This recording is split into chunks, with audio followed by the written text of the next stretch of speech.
जय स्वामिनारायण विद्यार्थी मित्रों। आज आपणे पाठ 10 काव्य छे सीखो। सीखो एटले कोईकना द्वारा कोईक प्रकृति कोईक कुदरती रीते आपणे कंईक ने कंईक शीखवुं जोईए तेना विषे काव्य छे। तो आपणे ध्यानथी समजीए। काव्यना लेखक छे श्रीनाथ सिंह। श्रीनाथ सिंह ए जे लेखक काव्यना रचयिता छे। जो काव्य में प्रकृति के द्वारा रचित किया जा रहा है कि जीवन में प्रकृति का बहुत ही महत्व है।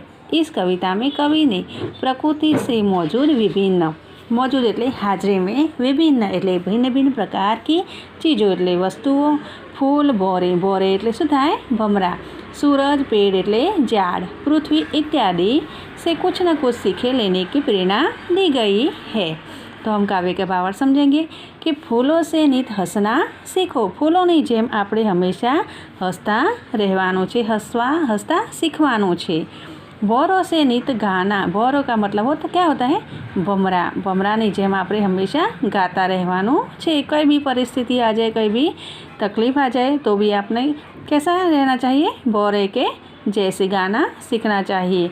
तरु की झुकी डालियों से नित सीखो शीश झुकाना। तरु एटले क्या होता है झाड़, वृक्षनी नमेली डाळीओ पासेथी सदाए आपणे नमेલું माथું आपणे झुकेला રહેવાનું છે। કે झुकेला मतलब नम्रता રાખવાની છે કે डाळीओ એકબીજાની સાથે એકબીજાને અડેલી રહેતી હોય છે તો પણ તે ઝઘડતી નથી। એવી રીતે આપણે હંમેશા નમ્રતા રાખવાની છે। આપણે વાણીની અંદર, આપણા સ્વભાવની અંદર આપણે હંમેશા એકબીજાને નમેલા, એકબીજાને ગમતા, વિવેકી બનવાનું છે। दूसरे टॉपिक में सीख हवा के झोंकों से लो कोमल भाव बहाना। આપણે કોના દ્વારા શીખવાનું છે કે જે પવનની લહેરો પાસેથી મનમાં કોમળ ભાવનાઓ કે સરળ કોમળ ભાવનાઓ આપણે સ્વભાવ વહેવાનો શીખવાનું છે। કોના પાસેથી શીખવાનું છે? હવા કે જોકો સે, હવાની લહેરોથી આપણે શીખવાનું છે। કોમલ ભાવ બહાના, આપણા ભાવ કોમળ વ્યવહાર આપણો સારું રાખવાનો છે।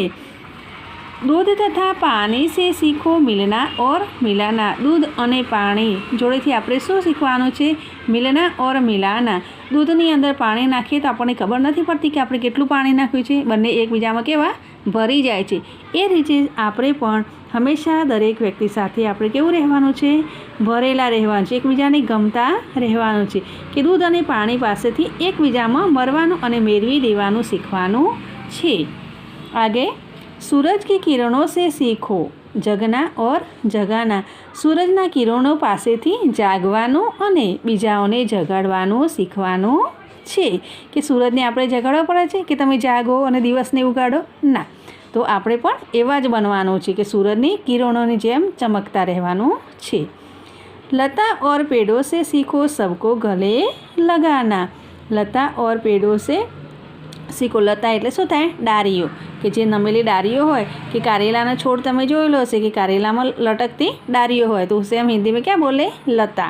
वेला अने वृक्षों पासेथी, पेड़ो एटले वृक्षो पासेथी आपणे सौने अपनाववानुं शीखवानुं छे। ए रीते आपणे गले सबको गले लगाना, एकबीजाने हळीमळीने रहेवानुं शीखवानुं छे। आगे मछली से सीखो स्वदेश के लिए तड़प कर मरना। माछलीने जोईने आपणे શીખવાનું છે। શું શીખવાનું છે? માછલી પાસેથી પોતાના દેશ માટે, પોતાના આપણા દેશ માટે તડપીને મરવાનું શીખો। જેવી રીતે માછલી કે ઊભી રહે છે કે એને જવું છે તો કઈ બી જગ્યાએ તે જઈ શકે છે। દરિયાની અંદર, સમુદ્રની અંદર કેટલી લહેરોમાં પણ તે પોતાનો પરિશ્રમ આગે રાખે છે। એટલે પોતાનો પરિશ્રમ હંમેશા ચાલુ જ રાખે છે, તે રૂકી જાય છે ના। એવી રીતે આપણે પણ એવું શીખવાનું છે। पतझड़ के पेड़ों से सीखो दुख में धीरज धरना। पतझड़ एटले शुं थाय छे कि पानखरना वृक्षो कि ज्यारे पानखरनी ऋतु आवी जाय छे त्यारे बधा પાંદડાઓ केवा पड़ी जाय छे अने नवी कूपरो फूटे छे। त्यारे नीचे पड़ेली पानखरोने जोईने एवुं कहेवामां आवे छे कि दुख में हमें क्या धरना चाहिए? धीरज धरना चाहिए। पतझड़ के पेड़ों से सीखो दुख में धीरज धरना। कि ज्यारे खरता પાંદડાઓને જોઈને પણ આપણે હંમેશા ધીરજ રાખવાની છે કે એ જગ્યાએ આપણે પણ નીચે પડવાનું છે। એ જગ્યાએ પાનખરની જેમ સુકાયેલા પાંદડા પણ આપણે પણ બનવાનું છે। કે એવી જ રીતે આપણે હંમેશા દુઃખમાં ધીરજ ધરવાની છે। પાનખરના વૃક્ષો પાસેથી આપણે દુઃખમાં ધીરજ ધરવાનું શીખવાનું છે। જે આપણે પતઝડના ઝાડો વચ્ચે રહીને આપણે એ વસ્તુ આપણા મનમાં રાખવાની છે, આપણે શીખવાનું છે, આપણે અપનાવવાનું છે। દીપક સે શીખો જીતના હો શકે અંધેરા હરના। દીપક એટલે દીવો થાય કે દીવાને જોઈને આપણે એ શીખવાનું છે કે અંધારાને આપણે ઉજાલા એટલે અજવાળા તરફ લાવવાનું છે, કે જે શક્ય હોય તેટલો અંધકાર અજ્ઞાન આપણે દૂર કરવાનો છે। તમે દીપક પાસેથી શીખો, જે આપણે દીવાને જોઈને શીખવાનું છે કે પોતે બળી અને બીજાને શું આપે છે? અજવાળું આપે છે।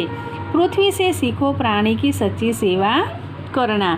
પૃથ્વી પાસેથી પ્રાણીઓની સાચી સેવા કરવાનું શીખવાનું છે। પ્રાણીઓના મનમાં એવું છે કે હું આને આપણે દૂધ આપું છું તો આજે નહીં આપું કે કાલે નહીં આપું, એ પણ એની ભાવનાથી એના જોઈથી આપણે સાચી સેવા કરવાનું શીખવાનું છે કે આપણે એટલા બધા અજ્ઞાની નથી બની જવાનું કે એના પ્રત્યે આપણો અહંભાવ આવી જાય। આપણા મનમાં હંમેશા કેવો નિસ્વાર્થ ભાવ હોવો જોઈએ। જલધારા સે શીખો આગે જીવન પથ મેં બઢના। જલધારા એટલે શું થાય? પાણી। જલ એટલે શું થાય? પાણી અને નીર, કે જે પાણીની વહેતી ધારા પાસેથી જીવનમાં સદાય આપણે કેવું બનવાનું છે? આગળ વધવાનું શીખવાનું છે। જીવન પથ, પથ એટલે રાસ્તા, બઢના એટલે આગળ વધવો। પાણીની વહેતી નદીઓની જેમ આપણે પણ એવું શીખવાનું છે કે હંમેશા આપણે આગળ ને આગળ જ વધતા રહીશું, કે જે એને નદીને જ્યારે કંઈક આવી જાય આગળ અડચણ તો તે રૂકી જાય છે? ના, તે ઊભી રહેતી નથી। એની જેમ જ આપણે પણ હંમેશા આપણો પરિશ્રમ આગળ ને આગળ વધારતા રહેવાનું છે। और धुएं से सीखो हरदम ऊंचे ही पर चढ़ना। धुएं એટલે क्या होता है? ધુમાડો, કે જેવી રીતે ધુમાડો હંમેશા ઊંચે ને ઊંચે કેવી રીતે ચડવું, ઉન્નતિ કેવી રીતે કરવી, તે આપણે કોના જોડે શીખવાનું છે? ધુમાડા જોડે, કે ધુમાડા પાસેથી આપણે હંમેશા ઉન્નતિ, આપણી પ્રગતિ કરતા રહેવાનું છે। કે ધુમાડો જ્યારે આમ ચૂલા પ્રગટાતા ને, કે જે આપણે શિયાળાની ચૂલો પ્રગટાવે ગામડાની અંદર, તમને બધાને ખબર જ હશે કે જ્યારે ધુમાડો છે તે આકાશમાં જતો જ હોય છે, તે ઊભો રહી જાય છે? ના। એવી જ રીતે આપણો પણ પરિશ્રમ હંમેશા આપણે આગળ ને આગળ વધારતા રહેવાનું છે। बच्चों આપણે समझ में आया होगा। काव्य को ध्यान से गौर से वीडियो को સાંભળવાનો છે તમારે બધાને, બરાબર છે? અને જરા શબ્દાર્થ ધ્યાનથી સમજી લેવાના છે। શીશ ઝુકાના એટલે આપણો ભાવ કેવો હોવો જોઈએ? વિનમ્ર રાખવાનો છે। કોમલ ભાવ બહાના એટલે સુંદર વિચાર प्रकट कर। अपना मन ની અંદર કેવો વિચાર હોવો જોઈએ? વિચાર એટલે सोच, अपनी अच्छी सोच बनाए रखना है। ऊंचे चढ़ना એટલે उन्नति करना, आगे વધવો मतलब। आगे देखिए अभ्यास को। हंसना बोरो स्वदेश तड़प कर अंधेरा पृथ्वी पर धुआं ऊंचा उस काव्य का शब्द है। कविता का सामूहिक और व्यक्तिगत गान कीजिए। जो काव्य को आपको ध्यान से समझे और तेनो रटन करवानो छे, बराबर है। आगे कविता में प्रकृति के किन किन तत्वों की बात कही गई है। આપણે કાવ્ય સાંભળ્યું છે એની અંદર કયા કયા તત્વોને, કુદરતી રીતે તત્વોનો કયા કયા ગાન કરવામાં આવેલું છે, કે જે ફૂલ હતા, ભોરો એટલે ભમરા, તરુ એટલે ડાળીઓ, હવા, दूध, पानी, सूरज, पेड़, मछली, पृथ्वी, जलधारा और आगे क्या था? धुआं, उनकी बात की गई है। जो कुदरती बनाई गई हुई है उस तत्वों की बात की गई है। स्वयं देखे हुए प्रकृति की अन्य चीज़ों के नाम लिखिए। स्वयं देखे हुए कि આપણે જાતે જોઈ છે, स्वयं એટલે જાતે, પ્રકૃતિ એટલે કુદરતી રીતે જે બનાવેલી જે વસ્તુઓ છે તેના નામ લખવાના છે। કેવા કયા છે? કે જેવી રીતે મછલી, પૃથ્વી, જલધારા, એ બધા કયા હતા? આપણે કુદરતી, આપણે પ્રકૃતિ કા તત્વે थे। હવે આગે स्वयं આપણે જાતે જે જોયા છે તે તત્વોના નામ લખવાના છે, કે જેની અંદર क्या होता है? નદી, કે નદી તમે બધાએ જોયેલી છે। झरना, झरना પણ पर्वतों ऊपर से बहता हुआ पानी। और आगे क्या होता है? सागर, सागर भी बड़ा होता है ना। और मिट्टी, पशु, आकाश, चंद्र, सितारे, पत्थर आदि, वो क्या होता है? स्वयं આપણે બધાએ જાતે જોયેલી કુદરતી વસ્તુઓ છે। હવે आगे જોવાનું છે આપણે। प्रश्न 2, किसने क्या सीखे? वो काव्य में से हमने क्या सीखा है उस सोचकर दिखाना है। तो दीपक, दीपक એટલે क्या થાય છે? દીવો। દીવા જોડે આપણે શું શીખીએ છીએ? દીવો આપણે અંધારાથી અજવાળા તરફ, ઉજાલે तरफ ले जाता है ना। तो हमें क्या लिखना चाहिए? अंधेरे से दूर करना। અંધારાને આપણને દૂર કરી અને અજવાળામાં લાવે છે। કોણ લાતા હે? દીપક લાતા હે। और ભોરો से, ભોરો એટલે ભમરા, हमेशा गाते रहना। कहीं भी कुछ भी आ जाते, किसी भी विकट परिस्थिति आ जाती तो भी हमें घबराना नहीं है। तो हमें कौन से सीखना चाहिए? बौरों से सीखना चाहिए। आगे फूलों से हमेशा हमें कैसे रहना चाहिए? हंसता रहना चाहिए। फूलों में जो कलियाँ खिलती है तो जो बाढ़ आती है, जो बारिश बहुत ज़्यादा आती है तो खिलना रुक जाता है? नहीं रुकता। ऐसे ही हमें क्या करना चाहिए? हमेशा हंसते रहना चाहिए। हवा से हमें क्या सीखता है? कोमल भाव बहाना। हमारा भाव कैसा होना चाहिए? व्यवहार अच्छा होना चाहिए। आगे दूध और पानी से हमें क्या करना चाहिए? दूध और पानी एक ही हो जाता है ना। दूध में कितना पानी लगाओ तो कलर एक ही रहता है। तो मिलना और मिलाना। सूरज की किरणों से हमें क्या सीखा? जगना और जगाना। लता और पेड़ों से सबको गले लगाना। लताकी ડાળીઓ જે ઝાડની જે ડાળીઓ હોય છે એકબીજાને નમેલી રહે છે, એકબીજાને અડેલી રહે છે તો પણ ઝઘડે છે નહીં। वो એકબીજાને સમજદારી से क्या करती है? सबको गले लगाना, એકબીજાને हरी मरीने रहे छे। ऊंचे चढ़ना मतलब धुएं से हमें क्या सीखना चाहिए? उन्नति करनी चाहिए, ऊंचे चढ़ना चाहिए।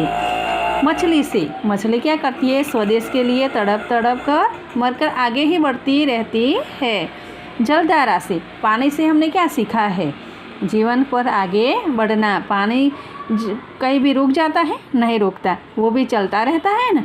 तो ऐसे ही हमें जलधारा से सीखना चाहिए कि हमारे जीवन की जो उन्नति है आगे आगे बढ़ानी चाहिए। पृथ्वी से हमने क्या सीखा है? प्राणियों की सच्ची सेवा करना। प्राणी जो बिना बोले भी हमें समझ लेता है और हमें भी उनसे समझना है तो हमें उनके जैसे ही सेवा करनी चाहिए जो हमारी वो करता है। ठीक है बच्चों। पतझड़ के पेड़ों से हमें पतझड़ के जो पतझड़ के पत्ते जो बिखर जाते हैं उनसे हमें क्या सीखा है? कि दुख में धीरज धरना। हमें किसी भी परिस्थिति आ जाए तो भी हारना नहीं चाहिए। जैसे प्रश्न 5 में है अनुस्वार है, उनका स्वर बार देखकर हमें समझना है। तो 2-3 टॉपिक हम समझ लें। कि वो जैसे कि उदाहरण दिया गया है कि मैंने कल आपको यह किताब दी थी। क्या दिया था? तो क्या दिया था? किताब। किसने दिया था? तो मैंने। तो मैं आपने जे चौपड़ी आपी हती। मैंने कल आपको यह किताब दी थी। तो हमें किताब का नहीं टॉपिक लिखना है, किसका लिखना है? कल। किताब तो आपने आपी हती, पण क्यारे आपी हती? तो कल। तो उनका अनुसार क्या लिखना है? कल बताना है। ठीक है बच्चों। आगे हम स्वाध्याय के बारे में समझेंगे। अभी सही जोड़ मिलाना है। फूल, तो फूल में क्या हमने काव्य को समझा ना कि फूल क्या करता है? हंसते रहता है, पूरे दिन किसी भी परिस्थिति में हंसता रहता सिखाता है। जलधारा पानी से हमें क्या करना चाहिए? जीवन पथ में आगे बढ़ना, कहीं पे रुकना नहीं है। हमारा प्रयास वहीं पे आगे बढ़ना रहना चाहिए। मछली से स्वदेश के लिए तड़प कर मरना। पृथ्वी से हमें क्या करना है? सेवा करना, सच्ची सेवा करना। दुआ हमें क्या सिखाता है? उन्नति करना। हमें हमारी उन्नति आगे न आगे बढ़नी चाहिए। प्रश्न है दुख में हमें क्या करना चाहिए? दुख में हमें क्या करना चाहिए?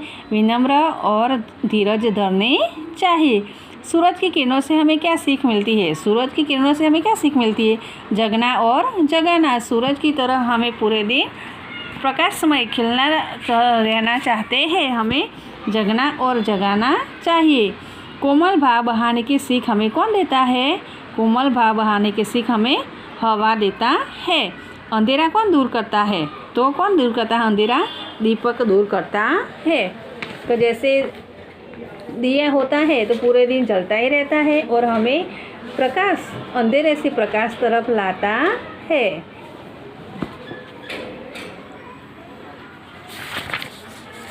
आगे बच्चों देखेंगे हम कि जैसे टॉपिक दिया गया है कि जो विशेषण संज्ञा क्रियापद है और विशेषण संज्ञा के 3 नाम दिए गए हैं। तो जैसे संज्ञा, विशेषण और क्रिया क्या होता है? कि जो हम काम अभी कर रहे हैं, जो काम में हमें प्रकृति दे रहा है, जो पूरे काम करना चाहिए उसका नाम हमें क्रिया करता है, जो रूटीन में चल रहा है। ठीक है। वर्तमान काल के हम जो क्रिया करते हैं उसका नाम लिखना है। जैसे कि हम दिखा दे रहे हैं संज्ञा में, तो संज्ञा में कौन से नाम आएंगे वही आपको समझना है कि जो काव्य में दिए गए हैं वो देना है। ठीक है बच्चों। तो काव्य में क्या क्या नाम थे? सूरज तो लिखा है, फूल थे, भौरे थे, पेड़, हवा, दूध, पानी, दीपक, धूप, पछी अंधेरा था और धुआं था। वो सब किस में लिखना है? संज्ञा में लिखना है। और विशेषण में क्या था? सच्चा, कोमल और ऊंचा। और 3 नाम था ना, सच्चा था तो लिखा है, और कोमल था तो वो भी बताना है, वो काव्य के आधार में लिखना है अपने। ऊंचा तो हमें आगे बढ़ना चाहिए, उन्नति करना है, बड़ा बनना है। क्रिया में क्या लिखना है? तो गाना तो लिखा है, पछी उनके बाद में ऊंचे चढ़ना, तो चढ़ना भी लिखना है, पछी गले लगाना है, बढ़ना है, झुकना है, मिलना और जागना। वही बात हमें काव्य में से भिन्न करके अलग अलग प्रकारना अपने बनावीने छूटा पाड़ी अने आनी अंदर 3 विशेषणों में लखवाना छे। हवे आगे आएंगे कि हमें क्या दिखाई दे रहा है। कि जैसे पहले में क्या था? तो कुत्ता क्या करता है? हमारी वफादारी। कुत्ता हमारी क्या करता है? पूरे दिन हमारी वफादारी करता है ना, जैसे ही। और उनके बाद में क्या था? हंस। तो हंस क्या करता है?